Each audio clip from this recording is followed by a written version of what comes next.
The great British child psychiatrist D.W. Winnicott said that fundamentally two things can go wrong in childhood. One is when things happen that shouldn't happen, and then things that should happen but don't.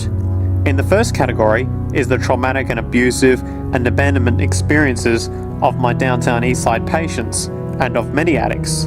That's what shouldn't happen but did. But then there is the non-stressed, attuned, non-distracted attention of the parent every child needs, that very often children don't get. They're not abused, they are not neglected, and they're not traumatized, but what should happen, the presence of the emotionally available nurturing parent, is just not available to them because of the stresses in our society and the parenting environment. The psychologist Alan Shaw calls that proximal abandonment, when the parent is physically present but emotionally absent. I've spent roughly the last 40 years of my life working with the most violent of people our society produces, murderers, rapists, and so on.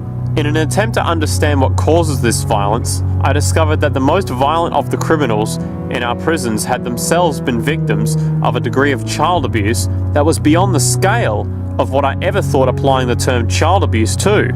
I had no idea of the depth of the depravity with which children in our society are all too often treated.